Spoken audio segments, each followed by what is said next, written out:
Hi, my name is Neil Townsend and I want to share 5 short videos with you, each of which will contain some insights into fear and some perspectives and some advice on how we can face it down as Christians. The first one, so that's this one, number 1 of 5, is what I call the 2 faces of fear. And this one starts to set the scene to help with understanding some important stuff about fear. You see, fear is not one thing, it's at least 2.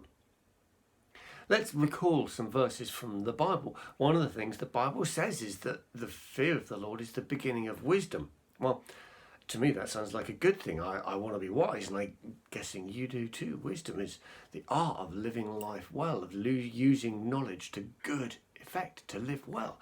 And so if the beginning of wisdom is the fear of the Lord, that makes fear a good thing. At the same time, later on in the Bible, it says, you did not receive a spirit that makes you a slave again to fear, but a spirit of sonship and daughterhood. But that suggests that fear is a bad thing. A slave to fear, it's something that enslaves you. Well, clearly that's bad. The only way we can understand that is to realize that fear is at least 2 things. And if we just see it as one big thing, then we'll end up with being a slave to that thing. But if we start to think it might be more than one thing, we can start to understand it, to divide it, and to overcome it. Because, divide your enemy and you can overcome them. So we're going to start to divide fear into 2 things. Firstly, it's a gift from God that helps us find God and find wisdom to understand how to live well and act wisely. Fear of chainsaws that aren't being handled well is a good thing. But at the same time, fear can enslave us. Because if that very same fear that was good and gave you wisdom then meant that you never ever used a chainsaw and insisted on cutting down trees with your bare hands, that also would be folly. So we need to understand which bit of fear is acting against us or with us at any time. When we have that emotion of fear, where is it on that scale between good thing and bad thing? Well, here are some questions that I want to give you to ask to start to understand that. And the key question is, what way is that fear pushing you? Is it pushing you into God, into seeking God and into finding His wisdom for a situation?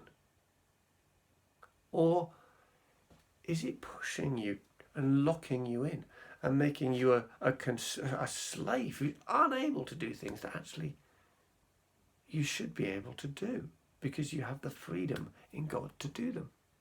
Is it pushing you to seek and find God's wisdom, or is it stopping you and constraining you?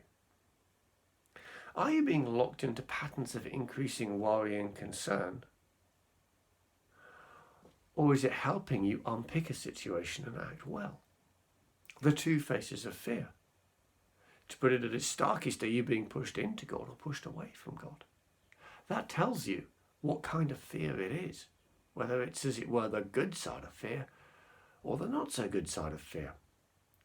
And finally, are you being led into wise action, or are you being closed into inaction, no action? And those questions help understand what kind of fear is acting on you. And in the next 4 parts, we're going to start to unlock some keys for overcoming the bad side of fear and living in the good side of fear. Thanks for listening. See you next time.